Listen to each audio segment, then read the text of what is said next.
que es sin posibilidad de reacción. El 15 de abril a las 11:44 am estaba en el canal al aire y recibo el siguiente mail de Pablo Bierzi. Hola Rafa, soy Pablo Bierzi, el coautor del libro sobre Roberto Canessa, con él como el otro coautor. Nos alegra mucho que te entusiasme participar en la presentación, que será el 3, 4 o 5 de mayo, en el Pereira Rosell a las 19:30 horas. No bien nos confirmen el día, te aviso. Si te llevo el libro de Océano hoy, viernes, ¿lo recibís seguro? ¿A qué hora te conviene que te lo deje? Me tomé 5 días para pensar, esperar el libro y finalmente responder. ¡Qué maravilla! Y qué honor. Sinceramente, no creo corresponder tamaña distinción. Ni siquiera me imagino de qué manera puedo ser útil.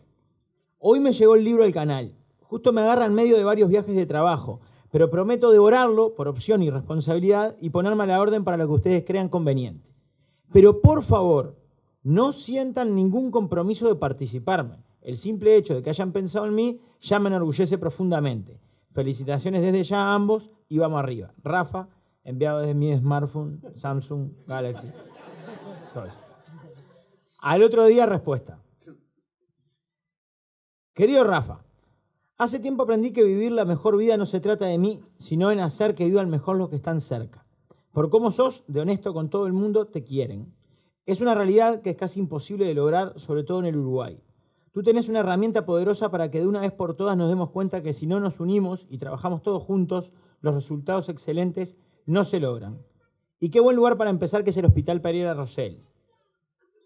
Un abrazo y muchas gracias por acompañarnos en este maravilloso desafío, Roberto. Enviado desde mi iPhone. Me cagó, pensé. En ese breve intercambio de correos conocí la tenacidad de Canessa, la habilidad de Bierzi para embretarme poniendo a Roberto en el medio, que no iba a poder zafar porque rápidamente me estaban comprometiendo sin que yo llegara a decir agua va, que Bierzi escribe desde su computadora y que Canessa tiene un iPhone. Todo eso. Entonces me largué a la lectura.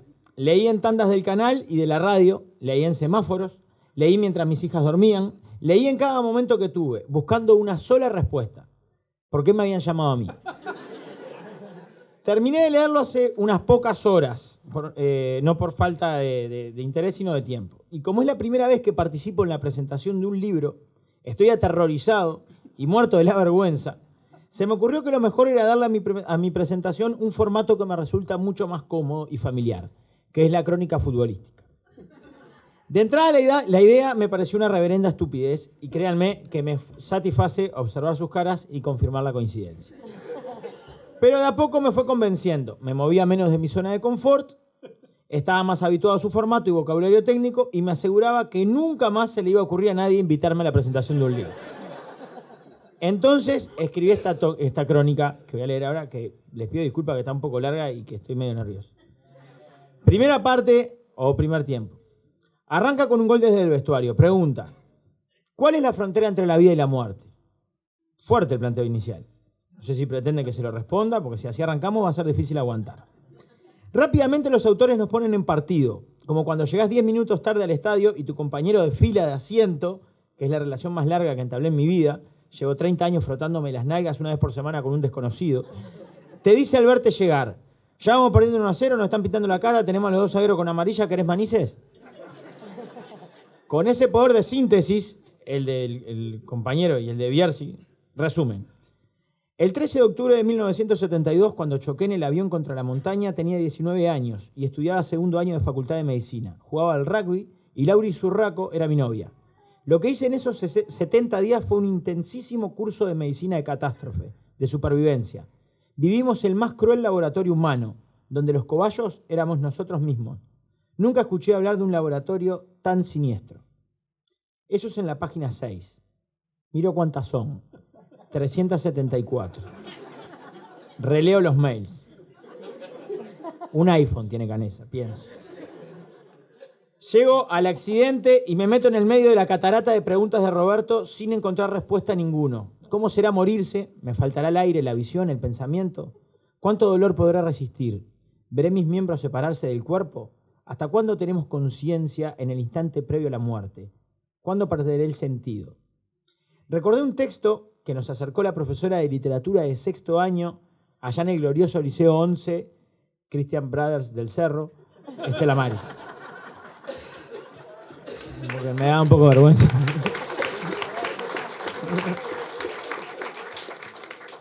Pero no recordaba el autor ni ningún otro detalle de ese texto. Sigo leyendo. Sentía que no podía ver en la tierra un ser más desgraciado, pero cuando movía los músculos y percibía que todo el engranaje de mi organismo respondía a las señales que le enviaba a mi cerebro, experimentaba lo contrario. No había en la tierra un ser más afortunado y por eso debía ser el más agradecido. Y yo empiezo a percibir que la disociación volvía el relato a un plano de dramática ficción real, aunque parezca un oxímoron. Y ahí me acuerdo de las mismas clases de literatura donde me habían enseñado lo que era un oxímoron. Lo usaba mucho Heráclito. Heráclito era el autor del texto que me quería acordar. No era Heráclito, era otro. Entreverado entre papeles que decían que yo decía que Illosei es un shampoo con una fórmula renovada y fantástica, un productor que me hacía gestos para que dijera que Cortifast arregla tus cortinas y otro por la cucaracha me gritaba que pidiera la tanda, me sorprendo como con total naturalidad y simpleza nos cuentan de un invento que, a diferencia del shampoo y la cortina, resolvía el drama existencial de la sociedad de la nieve. Sí, para él fue un invento. Lo llamaron la muerte generosa. Con gran habilidad, después de dejarnos picando tremendo manifiesto filosófico existencialista que reíte de Jean-Paul Sartre, nos distrae contándonos del suéter rojo de lana pesada que le tejió Lauri, de su apodo de músculo, de su carácter salvaje y romántico, de la humilde chacra de doña Elena Bieli de En las Piedras, y que vino la luz. Silencio. Así, o algo así parecido a una luz, describía la muerte el texto ese que leí en el liceo y que no puedo recordar. Heródoto no era. Y otra vez, a abolir la resignación, que es un precioso concepto de Tino, porque el esfuerzo te torna mejor persona. Ese es de Hilario. Y recomponer, y renacer. La expedición definitiva anuncia el final de una historia conocida, en la página 197. Ahora, lo que yo no entendía eran dos cosas. ¿Por qué me habían llamado a mí? ¿Y qué traerían las otras 180 páginas? El reloj de Francisco Nicola, la piedra para Lauri, la latita de sopas Maggi, el mañana certero del arriero.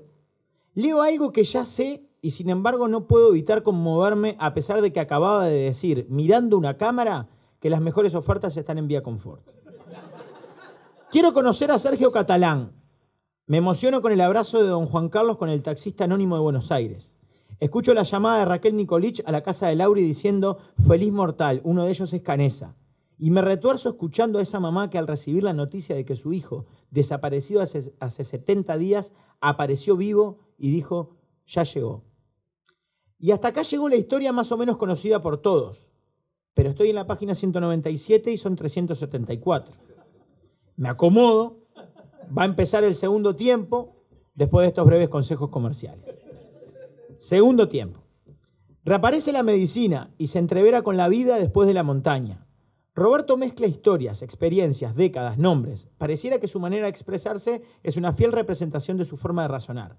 Y en ese scrimmage, saltando de asumirse como un médico que también estuvo muerto, pasando por una anécdota de un penal que mete en la hora gracias a su inconsciencia y a su amigo Arturo, así como a la pasada larga, mezclando todo.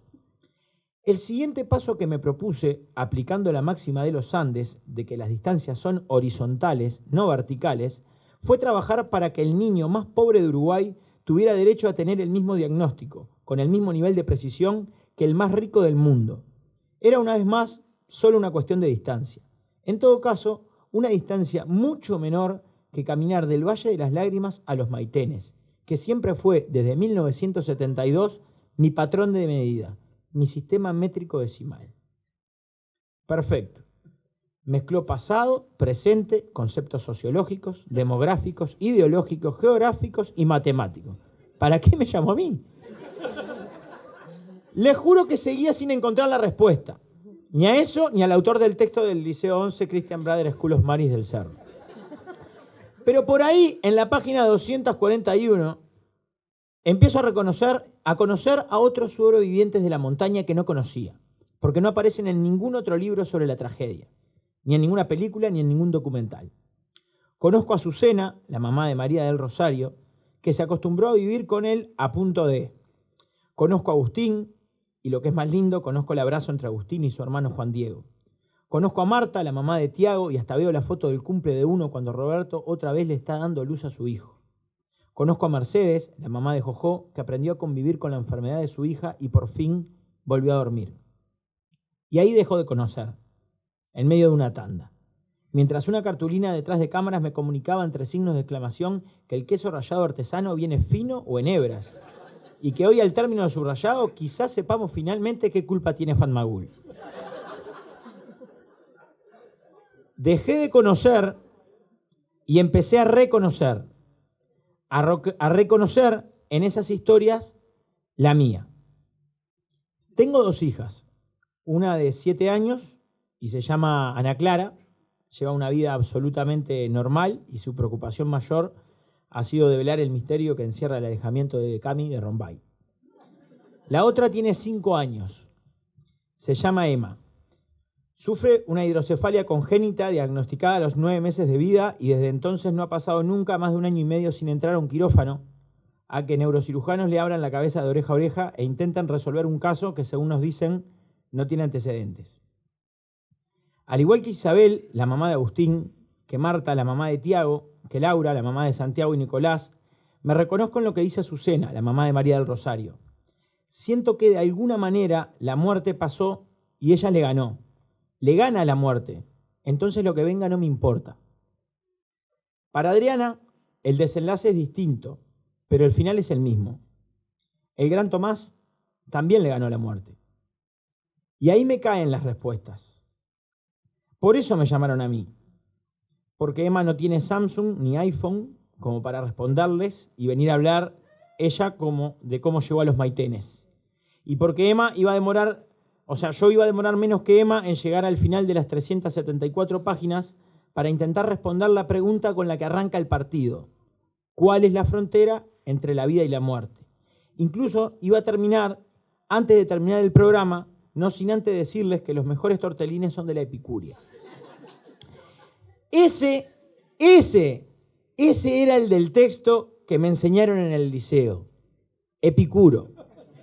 Que en su carta a Meneceo le dice: así pues, el más estremecedor de los males, la muerte, no es nada para nosotros, ya que mientras nosotros somos, la muerte no está.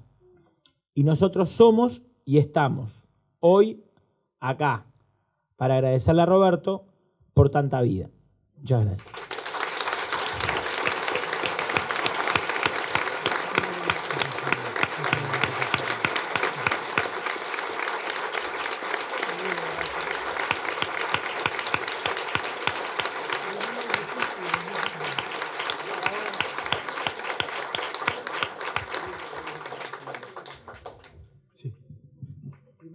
Bueno, en primer lugar, quiero agradecer a todos los que están presentes, que son personajes del libro. O sea, no es usual que los personajes del libro, que tantos personajes del libro estén presentes como ocurre hoy, esta noche. Desde los sobrevivientes de los Andes hasta los pacientes que han nombrado, Marta, Tiago, Laura, Juan, Diego, Isabel, María Azucena, Pili. Están los del pasado y los del presente. Raquel Nicolich, ahí están, los personajes están todos acá con nosotros. Lo que quiero plantearles es por qué surge este libro. Que surge es un proyecto larguísimo, un proyecto de casi un sexto de nuestras vidas. Surgió hace 10 años, una iniciativa de Roberto. A ver, ¿cómo hacemos con esta premisa? Me plantea. Tenemos esto, un accidente en el 72, mi odisea, nuestra odisea, aquellos 45, los 16... Ese punto, que pertenece al pasado que no puedo modificar, que no se puede, es el pasado inmodificable. Yo no puedo hacer nada con él más que relatarlo con mejor o menor detalle. El segundo punto es la segunda de esa dialéctica, la segunda parte es como puede ser una consecuencia y son, ¿por qué 40 años he pasado tratando a más de 100.000 niños con cardiopatías congénitas, niños recién nacidos, fetos? O sea, no he tratado cualquier paciente como médico, he tratado lo más frágil dentro de lo frágil, que sería el latido del corazón de un niño recién nacido o que todavía no nació porque tiene una aleatoriedad o un accidente tan injusto y tan insospechado como un accidente aéreo. Personas que, a diferencia de nosotros en el 72, estos niños ni siquiera tienen foto, solo tienen ecografía. Entonces, esa es la premisa. ¿Qué hacemos, Pablo? Tenemos esto y tenemos esto. ¿Cómo? Lo que viene después es, ¿cómo lo conectamos? ¿Cómo hacemos que aquel pasado estático, que yo no puedo modificar, y este presente vivo, que sí lo puedo modificar, que sí puedo actuar en él, como decían acá los amigos de Pereira Rosell, como lo dicen los amigos de la Fundación Corazoncitos, para la que se destina buena parte de los recursos de este libro? Entonces, ¿cómo hacemos para unir aquel pasado con este presente vivo y para darle un sentido? Que no son cosas separadas, sino que uno es la causa y lo otro es la consecuencia. Ahora,